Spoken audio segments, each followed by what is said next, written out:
이 플랜대로만 진행할 수 있다면 모두가 수익률은 높고 안전성은 확보된 사업에 참여하게 되는 것은 분명합니다.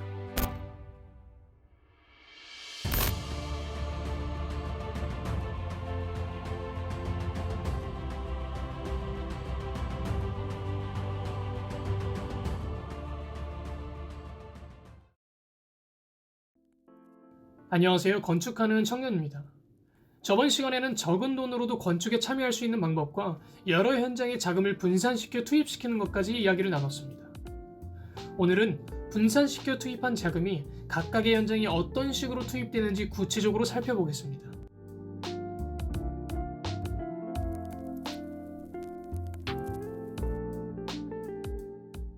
건축에서 공사대금을 한 번에 이체하는 것이 아니라는 것은 이제 다 아시죠? 공사대금은 토지계약금, 토지잔금, 공사계약금, 그리고 공사중도금으로 나눠서 투입이 됩니다. 중도금도 한 번에 다 지불이 되는 것이 아니라 2회에서 3회에 나눠서 지불하고, 자재비 같은 경우에는 시공사가 아니라 자재상으로 이체가 되기 때문에 시공사 입장에서는 사실 가지고 도망갈 수 있을 정도의 목돈을 손에 줄 수가 없게 됩니다. 한마디로 자금이 잘게 쪼개져서 부스러기로 받게 되는 거죠.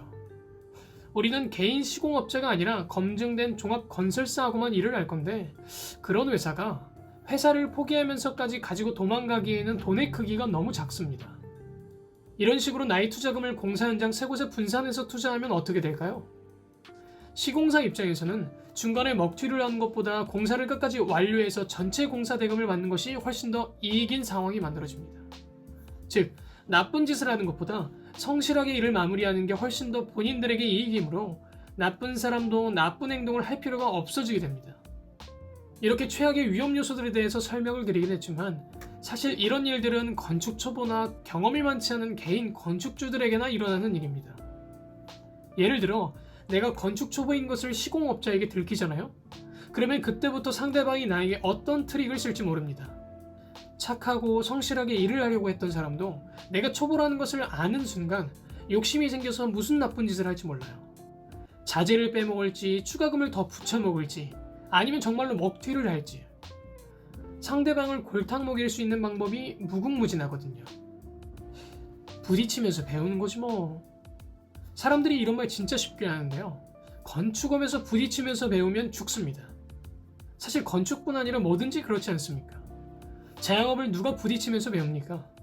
자고로 사업이라는 건 한 번 부딪힐 때마다 인생이라는 살점이 10년, 20년씩 뚝뚝 떨어져 나가는 겁니다.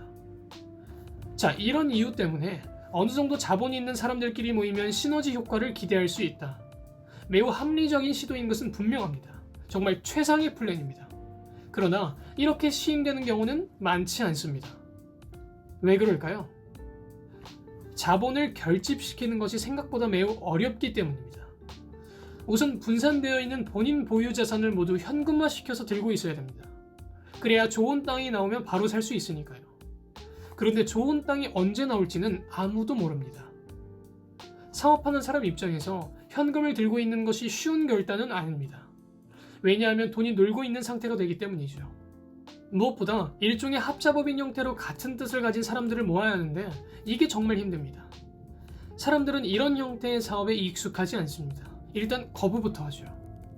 이런저런 이유들 때문에 아무도 도전을 못하고 있는 것이 현실입니다. 하지만 이 플랜대로만 진행할 수 있다면 모두가 수익률은 높고 안전성은 확보된 사업에 참여하게 되는 것은 분명합니다. 그러나 기존 건설업자분들은 본인들의 선입견이 이미 굳게 형성되어 있는 상태라서 새로운 시도를 하려고 하지 않습니다. 그래서 저는 이렇게 생각했습니다. 선입견이 없는 사람들을 찾자. 건축에서 제가 생각하는 목표는 대출 없이 100억짜리 공사를 진행하는 것입니다. 자신이 있냐고요? 아니요. 그러나 어디선가는 이렇게 일을 진행하고 있습니다. 서울 강남에 있는 8층짜리 빌딩. 주인이 7,000명이 넘습니다.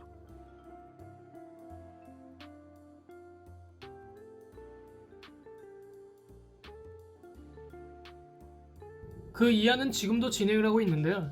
지금 당장 100억 기금 조성에 대해서 자신이 있냐고 묻는다면 아직은 없습니다. 그런데 왜 이런 노력을 하냐고요? 혹시 예전에 부자들이 사용하는 도구에 대해서 이야기를 하면서 나눴던 꿈 이야기 혹시 기억하시나요? 꿈. 계속 찾아보자. 왜? 꿈꾸는 것은 돈이 들지 않으니까. 그러니까 계속 찾아는 보자. 네, 이처럼 꿈꾸는 것은 돈이 들지 않으니까 계속 꿈을 꿔보려고 합니다. 쓸데없는 짓 하는 거 아니냐고요? 여러분 혹시 골프 치시는 분들 보면서 쓸데없는 짓 한다고 하시는 분은 없으시죠? 왜? 좋아서 하는 거니까. 저도 마찬가지로 사업이 좋고 즐거운 마음으로 이렇게 사업 진행을 하고 있습니다. 그러니까 여러분도 즐겁게 이 시간을 함께 했으면 좋겠습니다.